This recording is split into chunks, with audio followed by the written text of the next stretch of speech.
Pait niya, Bi.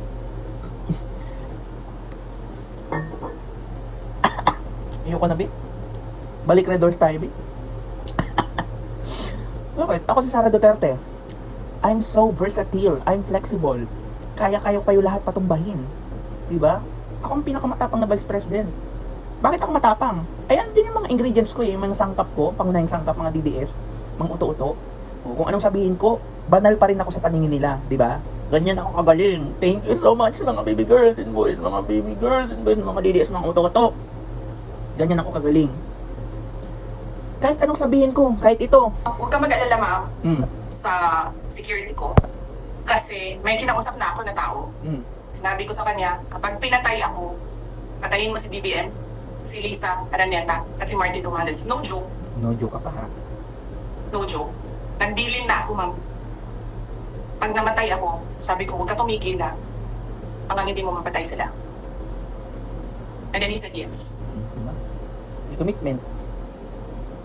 May commitment, may engagement, may threat. Conditional, but it's still a threat. Ano pa? Yung kay Congressman Joel Chua, sabi niya, ipakain mo tong apple na ito, ma'am, sa nguso ni, sa bunganga ni Joel Chua hanggang mamatay. Oh, nag-joke si Digong, patay ng mga senador. Ano pa? Yung may press conference niya, yung hindi binigay ni Bongbong Marcos yung relo niya doon sa nag-graduate, di ba? Na isang estudyante, tapos sabi niya, ini-imagine niya daw na pinupugutan niya daw ng ulo, tapos ginaganon niya talaga, di ba? Pero banal pa rin siya sa paningin niyo, mga DDS. Look, di ba, there is moral laws and there is a legal laws. I mean, there are moral laws and there are legal laws.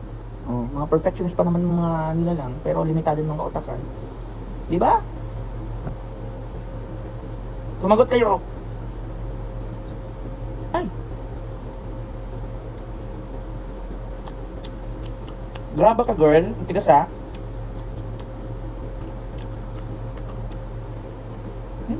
Ayan. Ayam. Ay! Kita ko sa Sara.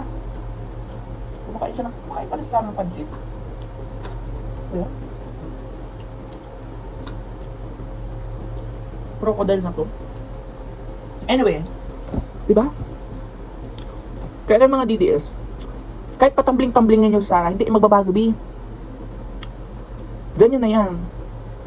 Diba? Halatang-halatang brainwashed kayo, why? Kapag nag-impose ang government ng sometimes strict, gaya ng pag-kolekta kay Duterte, pag-aresto,